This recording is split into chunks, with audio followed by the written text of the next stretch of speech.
Bonjour. Je voulais juste vous dire un petit bonjour parce que je voulais partager cette journée avec vous. On sort quand même d'un événement mondial. La France vient de faire un avatar de parcours politique tout à fait extraordinaire. Alors, Macron, c'est fort, hein.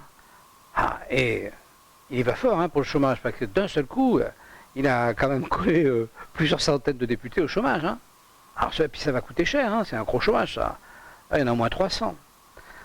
Alors, bon, il faut regarder ça avec un certain recul, parce que c'est pas inintéressant.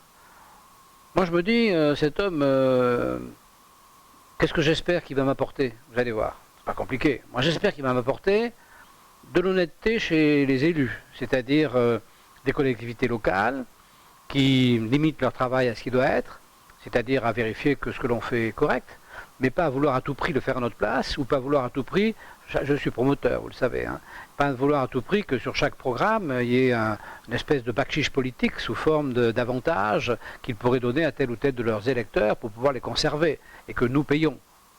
Moi, promoteur, et vous, lorsque vous achetez un appartement, vous payez une espèce de droit de cuissage politique, donc je me dis, ça, il va supprimer ça. Bon, c'est important. Deuxième chose, je me dis, il va évidemment mettre de l'ordre dans les contrôles fiscaux. Il ne faut pas continuer à avoir, on a toutes les preuves qu'il s'agit d'une véritable concussion en bande organisée à l'échelon de tout le pays.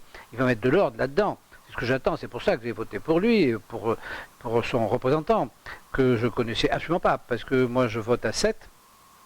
Et à 7, le représentant, on ne sait pas d'où il vient. Il est arrivé comme ça, là, il y a 15 jours, téléporté. Alors, il s'appelle Euzé. Alors ça, c'est assez intéressant parce qu'il y a quelqu'un qui a une rue, Honoré Euzé, donc il a le même nom qu'une rue. En dehors de ça, on ne voit pas très bien les points communs qu'il peut avoir avec 7. Mais bon, là, il va être élu, il a tout de suite, boum, ramassé la mise. Donc tout ça est assez amusant.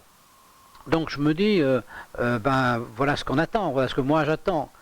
Mais quand je réfléchis, je me dis, mais ce que j'attends moi, c'est exactement le contraire de ce qu'attendent d'autres.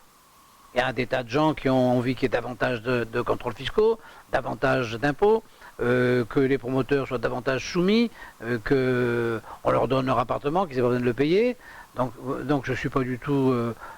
s'il me fait plaisir à moi, il va faire des plaisirs à plein de gens. Et s'il fait plaisir à ces autres gens, il va me faire des plaisirs à moi. Mais il n'a aucune chance, cet homme. Comment voulez-vous qu'il y arrive? Donc je suis très curieux de savoir qu'est-ce qui va se passer. Qu'est-ce qui va se passer? Puisqu'il ne peut rien se passer de ce que chacun espère au fond de lui. Les souhaits de chacun sont incompatibles avec les souhaits des autres. C'est comme ça, notre société est arrivée à un endroit où il y a une incompatibilité entre les pulsions, les pensées profondes, les morales, même entre les morales de chacun, il y a une incompatibilité totale.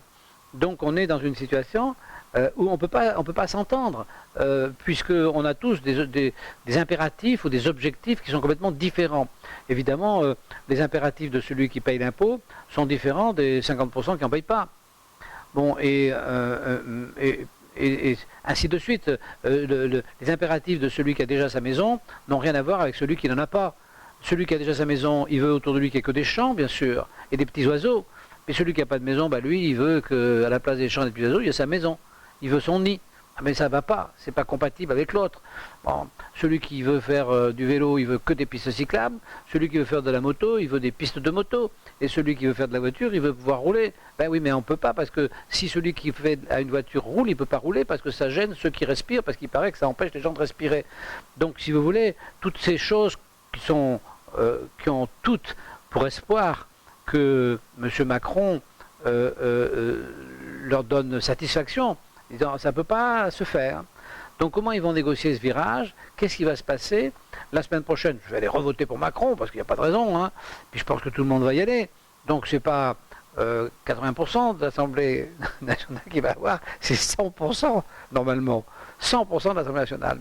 Bon, alors après, je sais pas trop ce qui va se passer après, parce que ça va être drôlement compliqué.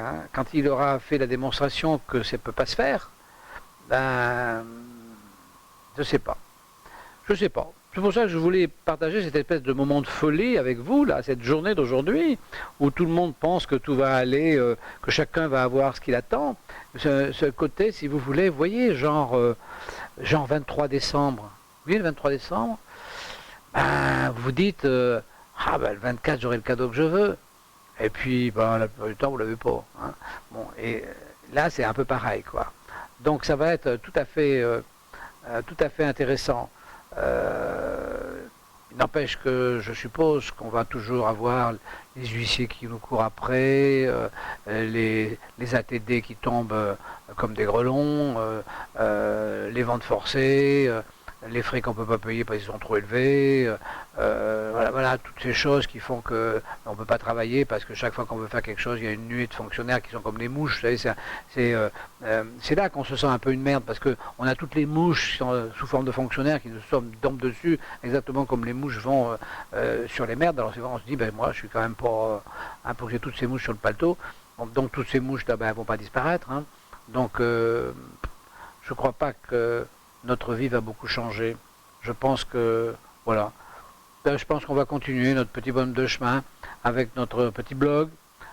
Tous ces gens, tous ceux que nous sommes sur ce blog, en train d'essayer de colmater nos brèches, de soigner nos bleus, les coups qu'on prend, et d'essayer de reprendre un peu d'espoir, de se dire, bon, ça va peut-être cesser un jour, en fait ça ne cessera pas sans doute, mais on va s'habituer. Ben, je pense que c'est ce que se disent les boxeurs, hein. Ils disent oh, ben, je vais m'habituer. Hein. Donc on va peut-être s'habituer, puis on va peut-être arriver à rendre un coup de ci, de là, de temps en temps. On en prend plus qu'on en reçoit, mais bon, on en reçoit plus qu'on en donne, mais bon, on va peut-être arriver à en donner un ou deux petit à petit. Voilà où on en est. Donc voilà, je tenais à passer un petit moment avec vous. Je ne sais pas si ça vous fait plaisir. Moi, ça me fait plaisir. Je suis content d'être avec vous parce que je sais que vous êtes là, assez nombreux. Je sais que vous êtes malheureux. Je sais qu'on est tous malheureux, je sais qu'on pourrait ne pas être malheureux, mais ça devient un vrai problème. Moi, quand je suis dans la rue, je vois une voiture neuve, je plains la personne de la voiture neuve, je dis « Oh là là, il a une voiture neuve, celui-là, oh là là, il va avoir un contrôle fiscal. » Quand je vois les gens qui ont un bateau, alors là, je me dis « Mais un bateau, alors là, celui-là, il ne sait pas, demain, ça va être l'horreur pour lui. S'il a aujourd'hui un bateau, demain va être l'enfer, et ainsi de suite. » Donc je suis atterré, si vous voulez, par tous ceux qui sourient, tous ceux qui vont au restaurant. Je me dis, ah, comment il a pu faire pour aller au restaurant? Il a trouvé du black quelque part, parce que s'il fait des notes de frais, il va se faire complètement carboniser. Donc, tous ces gens qui ont l'air heureux, est-ce qu'ils sont comme moi? Peut-être qu'ils ont tous le même problème, peut-être qu'ils sont tous en train de se dire, aïe aïe aïe, c'est mon dernier repas, ou c'est ma dernière voiture, avant l'enfer. Peut-être que l'enfer c'est pour demain, parce que de toute façon l'enfer ça sera pour tout le monde, il n'y a pas d'autre solution. Il n'y a pas d'autre solution puisque la faillite est généralisée et que je ne vois pas comment ça pourrait se finir autrement. Donc, alors est-ce que cet enfer va nous être apporté par le jeune Macron et Madame Macron, monsieur et madame, parce qu'ils sont deux quand même, je ne sais pas, ils sont bien sympathiques, hein, ils sont bien sympathiques, ouais. Peut-être que dans quelques temps on les trouvera moins sympathiques, je ne sais pas, enfin bon, je lui souhaite bonne chance, enfin, je ne pense pas qu'il pourra faire ce que je veux moi. Bah, peut-être il fera ce que veulent les autres, je ne sais pas, et puis je verrai ce que je fais s'il me pose trop de problèmes. Eh bien écoutez, voilà, je vous remercie d'avoir passé ce petit instant ensemble, et puis je vous dis à bientôt pour des choses plus sérieuses. Au revoir.